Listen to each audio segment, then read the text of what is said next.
Assalamualaikum warahmatullahi wabarakatuh. Selamat pagi semuanya. Di sini saya perwakilan dari kelompok 11 Budaya Melayu Riau akan mempresentasikan hasil diskusi kami yaitu tentang teknologi Melayu. Sebelumnya, saya berterima kasih kepada dosen pengampu Bapak Dr. Daeng Ayub MPD yang telah memberikan kami kesempatan untuk mempresentasikan hasil diskusi kami. Baiklah, di sini saya akan memperkenalkan anggota kelompok 11 yaitu saya Diva Aulia Rahmani dengan NIM 2406111913. Saya selaku moderator dan presentator yang pertama. Selanjutnya ada kawan saya Rizka Halina dengan NIM 2406111727 selaku presentator kedua, dan teman saya Fadila Nurul Asmi dengan NIM 2406110299 selaku presentator yang ketiga. Baiklah, untuk mempersingkat waktu, kita mulai materi yang pertama yaitu apa itu teknologi Melayu. Teknologi Melayu adalah cara yang dipakai masyarakat Melayu untuk beberapa kegiatan dalam kehidupannya. Teknologi terutama terlihat dalam pendayagunaan potensi sumber daya yang ada di sekitar masyarakat. Oleh karena itu, teknologi merupakan satu di antara sekian banyak hasil budidaya manusia dan merupakan cermin daya kreatif dalam memanfaatkan lingkungannya untuk mencapai kesejahteraan. Hubungan kebudayaan dan teknologi. Teknologi dan kebudayaan sangat erat katanya dalam kehidupannya manusia. Teknologi itu sendiri merupakan perkembangan suatu media atau alat guna memproses serta mengendalikan suatu masalah secara lebih efektif dan efisien. Beda halnya dengan kebudayaan. Budaya adalah suatu cara hidup yang berkembang dan dimiliki bersama oleh sebuah kelompok orang dan diwariskan dari generasi ke generasi. Budaya terbentuk dari banyak unsur yang rumit, termasuk sistem, agama dan politik, adat istiadat, bahasa, perkakas, pakaian, bangunan, dan karya seni. Dapat beberapa bentuk rumah yang ada di Riau. Yang pertama, rumah limas. Dinamakan rumah limas karena bentuk atap limas. Atap limas yang beri tambahan ke muka selasar dengan bentuk atap limas disebut limas penuh atau limas bungkus. Bila atap tambahan itu berbentuk belah bubung, baik lipat pandan maupun lipat kajang, disebut limas berabung Melayu. Bangunan limas dianggap sebagai bangunan pilihan yang bermakna bangunan mencerminkan tuah, pemilik atau penghuninya. Selain itu, kelaziman limas dipergunakan untuk bangunan istana, balai kerajaan, atau kediaman orang bangsawan atau orang berada. Karena bangunan limas sering dianggap sebagai lambang status sosial pemiliknya. Yang kedua, rumah belah bubung. Rumah Melayu yang atapnya berperabung dinamakan lipat kajang dan lipat pandan. Rumah belah bubung disebut juga rumah bubung Melayu atau rumah perabung panjang. Bila atapnya agak landai disebut rumah lipat kajang, namun bila atapnya curam disebut rumah lipat pandan. Tujuan membangun rumah biasanya berkenaan dengan curah hujan rendah. Sedangkan rumah lipat pandan dibangun di daerah dengan curah hujan tinggi. Bila atapnya dibuat bertingkat disebut rumah ampar labu atau rumah bertinggam atau rumah tebar layar atau rumah bersayap. Dalam ungkapan disebutkan perabung lurus di tengah-tengah, atap mencucur kiri kanan, yang mengembang lipat kajang, yang mencuram lipat pandan, lipat dua sama baginya, sama adil dengan timbangnya, sama sukat dengan takarnya. Ungkapan di atas menunjukkan bahwa dalam rumah Melayu atau rumah belah bubung terdapat lambang-lambang dan falsafah yang hakikatnya dikaitkan dengan sifat yang lurus, adil, menjunjung tinggi, musyawarah dan mufakat, gotong royong, kesetiakawanan dan sebagainya. Yang ketiga, rumah lentik. Rumah lentik atau lontiok memiliki tulang bubung yang melentik ke atas. Rumah lentik disebut juga rumah pencalang atau rumah lancang karena bentuk tulang bubungan atapnya melentik ke atas. Dan bentuk ornamen kaki dinding muka atau belakangnya berbentuk perahu yang disebut lancang atau pencalang.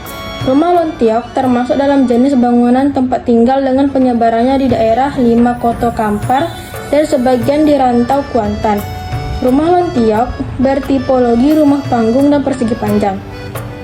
Adanya ketentuan adat yang mengharuskan jumlah anak tangga berjumlah 5. Anak tangga mengandung makna rukun Islam yang ada 5. Ketentuan adat juga mengatur kalau bertamu ke rumah orang, di sana ada lelakinya, tamu tersebut haruslah meletakkan sebelah kakinya pada anak tangga teratas dan sebelah lagi ke bendel rumah. Namun sebelum memasuki rumah ada pula kebiasaan mencuci kaki di pangkal tangga dengan menyediakan tempayan air di pangkal tangga. B. Teknologi kelautan. Teknologi kelautan bidang perkapalan menjadi sumber inspirasi bagi orang-orang yang tinggal di wilayah-wilayah pesisir. Riau dialiri oleh 4 sungai besar, yaitu Sungai Siak, Sungai Kampar, Sungai Rokan, dan Sungai Indragiri, serta perairan laut di sepanjang pantai timur Sumatera.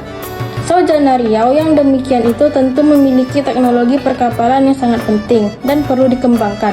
Kapal menjadi pilihan utama untuk mobilitas orang Riau. Sejalan dengan perkembangannya, penamaan kapal di Riau amat banyak jenisnya. Nama kapal umumnya berdasarkan ukuran dan bentuknya, misal perahu, biduk, sampan, lancang, jalur, jung, dan lain-lain. Beberapa teknologi kelautan yang terdapat di Riau, misalnya yang pertama, jalur. Jalur merupakan jenis perahu yang digunakan untuk tradisi tahunan pacu jalur masyarakat rantau Kuantan yang diselenggarakan di Batang Kuantan, Kabupaten Kuantan Singingi. Jalur dibuat dari sebatang pohon yang panjang dan dibentuk sekitar dengan artistik. Jalur berukuran panjang sekitar 25-40 meter dan dapat memuat 40-60 orang. Sampai saat ini, masyarakat rantau Kuantan masih mempertahankan cara-cara tradisional dalam perbuatannya. Yang kedua, ada lancang. Lancang adalah alat transportasi air yang digerakkan dengan menggunakan layar. Jenis perahu ini dapat bergerak laju dengan menggunakan layar agung dan layar topang atau didayung beramai-ramai. Lancang dibuat dengan menimpal papan dan membentuk perut perahu berasaskan lunas dan 2 linggi yang didirikan di buritan. Pada zaman dahulu, lancang merupakan alat transportasi air yang khusus dibuat untuk berperang. Selain itu, lancang juga merupakan perahu kerajaan pada zaman Kesultanan Melayu tradisional. C. Teknologi penangkapan ikan. Yang pertama ada jaring. Jaring ini digunakan untuk menangkap ikan secara massal.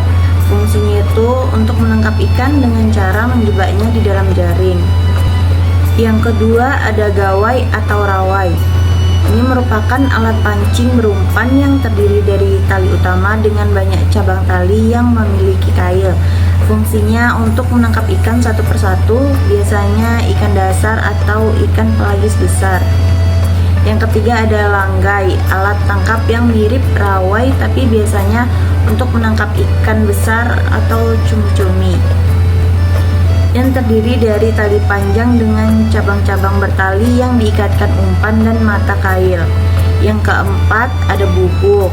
Nah, alat ini itu alat jebakan dari anyaman bambu atau kawat yang bentuknya seperti kurungan.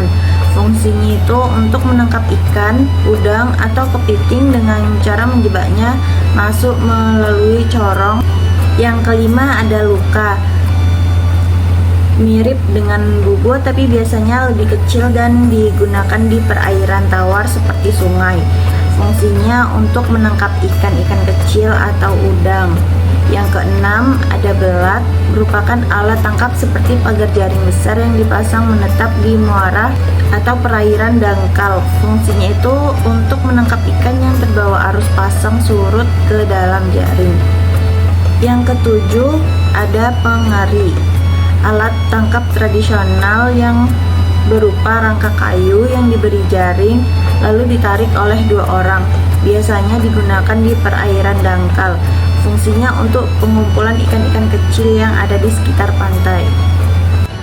Takiding adalah salah satu alat teknologi Melayu yang digunakan untuk membawa atau mengangkat barang-barang bagi masyarakat Kedayan dahulu. Selalu, takiding ini digunakan untuk membawa barangan dari rumah ke rumah dan ke penghulu atau tamu. Baiklah, kesimpulan dari presentasi hari ini, pada dasarnya teknologi yang ada saat ini ada karena suatu budaya yang telah ada sejak lama. Dasar-dasar ilmu yang ada untuk menciptakan teknologi itu pun didapat dari penelitian suatu ilmiah yang terkandung dari suatu budaya. Maka karena itulah budaya dan teknologi saling ketergantungan. Sekian yang saya dan teman saya sampaikan. Assalamualaikum warahmatullahi wabarakatuh. Terima kasih.